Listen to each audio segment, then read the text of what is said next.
What's up everybody, I'm Ichuta, and I'm back with another Stellaris Explained video. It's been a little while, I'm sorry. There were a couple games that came out like God of War and, Battletech, and then there was the new Slay the Spire character, so I was a little bit distracted, but in the background I was still working on this video. I've even built up a spreadsheet here that I'm going to be linking in the description in case you want to check it out yourself. And yeah, let's get to it. Today we're going to be talking about weapons, and we're going to go over exactly what certain weapons are for and why you'd want to use them. So in general, when looking at sizes of weapons, you're going to notice that the larger weapons obviously have higher damage, they tend to have longer cooldowns, they also usually have longer ranges, but their tracking suffers as a result. All this really means is that larger weapons are going to be better at shooting big ships, and smaller weapons are going to be good at shooting small ships. In the past, things have been a little bit different, but as of now, that's how things work.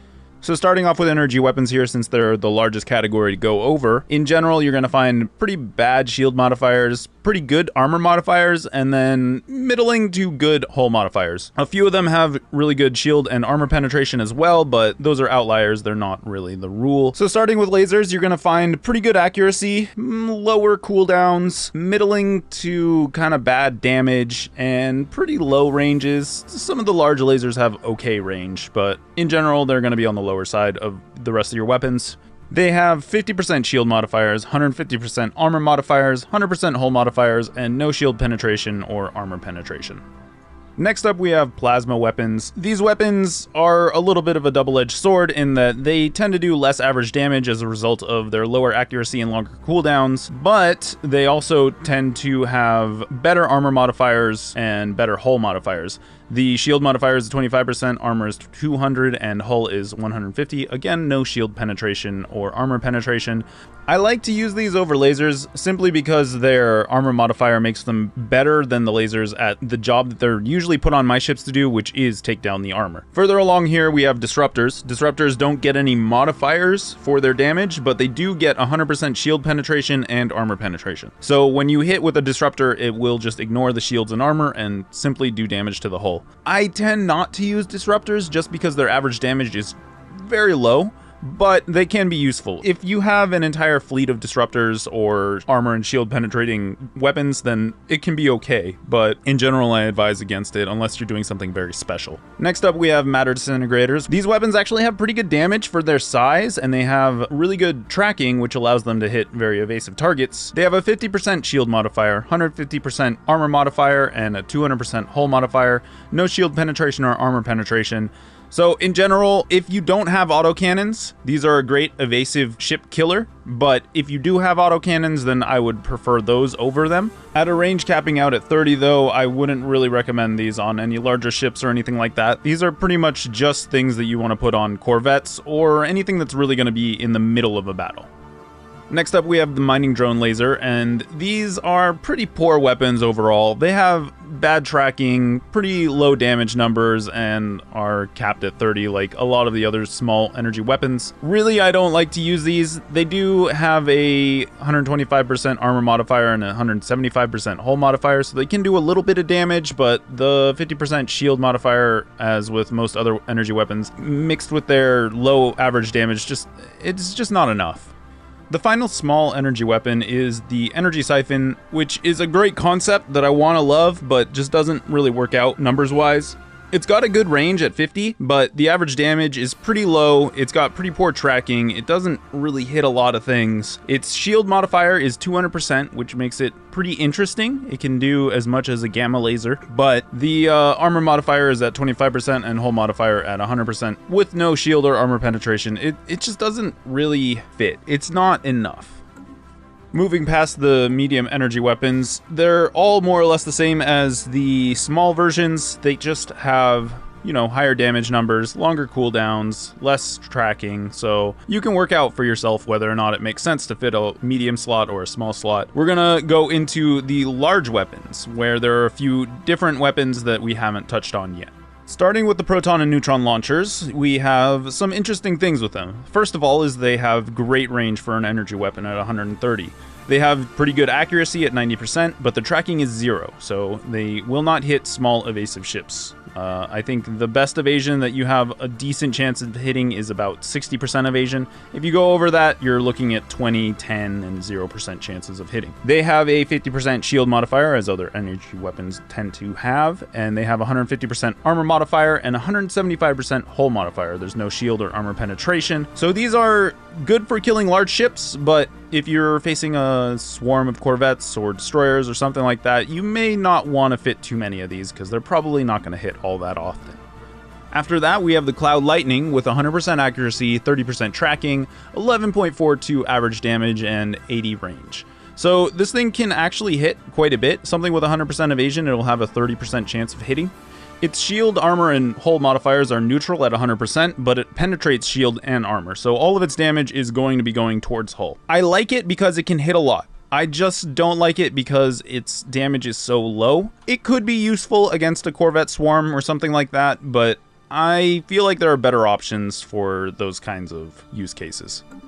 Moving along into the X-Slot weapons that are fit on battleships, we have two types here. There are the Lances and the Emitters. All of these weapons have 0% tracking, they have good damage overall, and their range is all at 150, which is pretty amazing for energy weapons, even though they are large weapons, so you kind of expect longer ranges. The Lances have 85% accuracy, which is okay. They have 50% shield modifiers, 200% armor modifiers, and 150% hull modifiers, no penetration. And then the Emitters, with 100% accuracy, have neutral shield, armor, and hull modifiers at 100%, but penetrate shields and armor, so all their damage is going to the hull. And that wraps up energy weapons. So now we can move on to kinetics, the second largest group.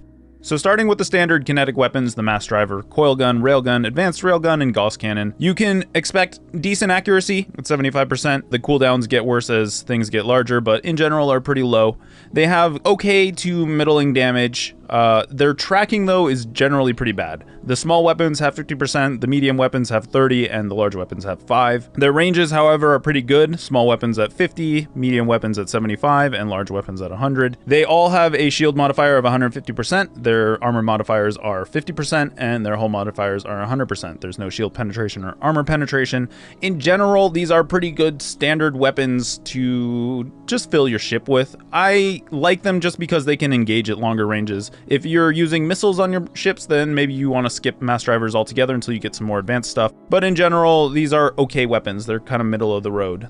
Moving along, we have autocannons, Ripper autocannons, Stormfire autocannons, just autocannons in general. These are a little specialized. They have poor range at only 30, much like a lot of the energy weapons. Their average damage isn't amazing. The best here is the Stormfire at 7.58 average damage, but their tracking is really, really good. They have 75% tracking, which allows them to have a 60% chance to hit something with 100% evasion. Considering you're only going to be finding things with about 90% evasion, that's still a 70% chance to hit, which is really great. They have 150% shield modifier, a 25% armor modifier, and 125% hull modifier, so these things are very useful, especially against the recent meta of fitting high evasion corvettes with guided weapons. Moving into the large slot kinetic weapons, we have the kinetic battery and the kinetic artillery. These things have 75% accuracy, 0% tracking, middling to decent average damage, 120 range, and they have 200% shield modifiers, 50% armor modifiers, and 125% hull modifiers. There's no shield or armor penetration on these weapons. They are pretty good at killing other big ships. They have decent damage to do it, but in general, you don't want to face these against anything that is small. Anything above about 40% evasion, you're gonna find yourself not hitting all that often. Finally, X-Slot kinetic weapons contain the Mega Cannon and Giga Cannon. They continue the trend of 75% accuracy, 0% tracking. They have really good damage numbers at 112 and 145 respectively. Their range is 150, which is again amazing. But because of that low tracking, they can't really hit anything that's all that small. Again, 40% evasion is about as quick as you want to engage. Their shield modifier is 150%, so a little bit less than the kinetic batteries, but they have a better armor modifier at 75% and a good hull modifier at 125%. Again, no shield or armor penetration. These are big ship killers, and you should use them as such. Moving on to guided weapons, there are a few things that you can expect. First of all, you're going to find shield penetration on all of these. You're going to find some decent hull modifiers on a few of them. You're going to find some decent armor modifiers on a few of them. In general, they're going to have 100% accuracy. They are going to have pretty poor tracking, and their damage modifiers are going to be okay. They also usually have great range. So going into specifics, we have the standard missiles. This includes nuclear, fission, antimatter, quantum, and marauder missiles.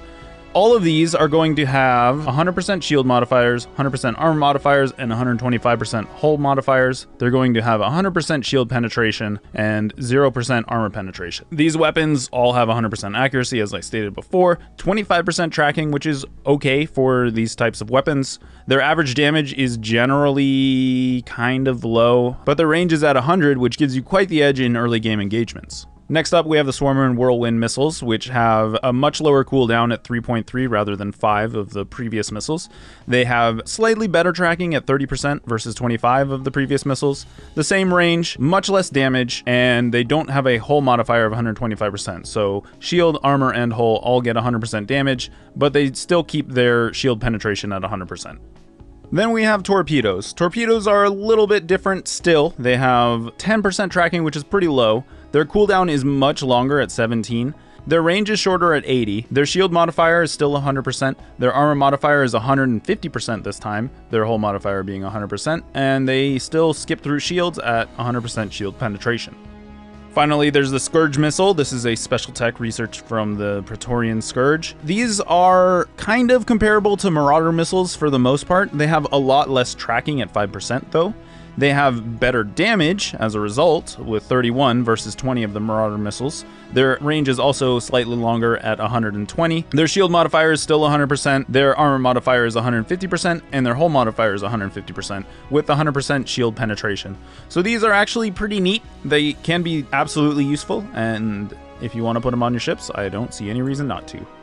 Finally, the last category is point defense. This includes the Sentinel, Barrier, and Guardian point defense, along with the flak battery, cannons, and artillery. All of these weapons have 0.5 cooldown, 75% accuracy, 30 range, and completely neutral damage and penetration modifiers. The real difference between these weapons is going to be the tracking and damage. With point defense, you tend to have pretty low tracking but higher damage, and then with flak batteries, you have better tracking with lower damage. In general, you want to use point defense against missiles, and you want to use the flak batteries against strike craft, and that's pretty much all there is to them. So with the time being what it is, I don't really have a lot of time to talk about, fitting ships and building fleets. We're gonna have to go over that in the next episode, even though I really wanted to do it in this one.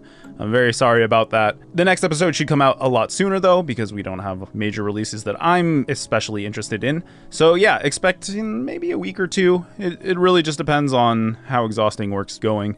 And we'll have a episode talking about, how many ships you want to have, what kind of ships you want to have, what do you want to put on those ships, and that kind of thing. So thanks everybody for watching. I hope you guys all enjoyed. I hope it was very useful, and I'll see you all in the next one.